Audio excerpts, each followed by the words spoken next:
If I ever stood on a platform and said, I have been to heaven and seen Jesus, leave my meeting. Tell me about your visit to heaven. How many visits have you had? Several. If I ever tell you I can take you to heaven with me to visit Jesus, leave the service.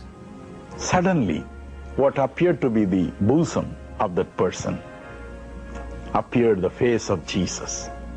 Most people have difficulty believing Yes. that any human being can go to heaven and come back and talk about it. Yes. That is true. But seeing the results of your life on earth, I've been with you. I've seen the incredible work you have in India. Yet some, please forgive me, simple-minded people have sat in meetings and listened to such nonsense of people telling them they have visited heaven and gone and talked to Abraham and had coffee with him. Pastor Nakran, he Yes. asks one of the apostles, Yes. who have you spoken to? Paul and Peter. You have spoken to Paul And Peter, yes. in heaven? In heaven. It is possible that Benny Hinn can explain all those lavish travel expenses and all that cash. But if so, he's not doing it to us, nor to all the people who gave all that money to him.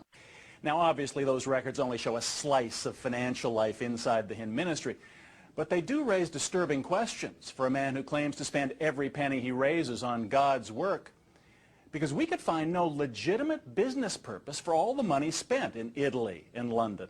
No meetings, no crusades, just a notation that they were on a layover after the Sweden event. Little to justify deducting all of that as official ministry business, which seems to be exactly what happened. I have not seen any medical evidence in any of those interviews you've given that would support the existence of even a single miracle.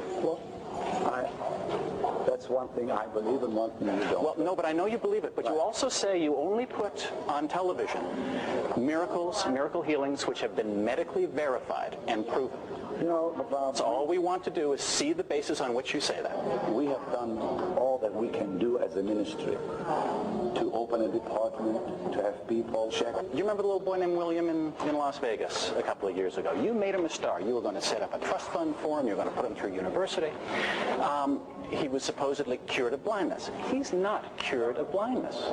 And his family says that they had a heck of a time even getting in touch with the ministry, let alone was there no follow-up about him.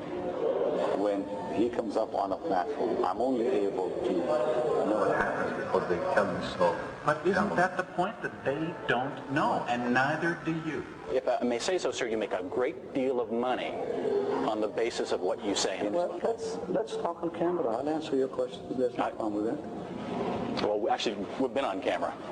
They are both true believers with very different views about Benny Hinn. I've often wondered if Benny Hinn knows he's a fake or if he's just so self-deluded. I'm not sure. I think initially in his ministry, I think he may have begun with honorable intentions, but he has become intoxicated by the money.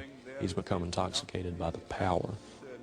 In the end, what you think about all this may come down not to what you believe, but who. The last word goes to Pastor Benny. Look in my eyes right here. Come, give me a close shot, will you? And look at these eyes. I have never lied to you.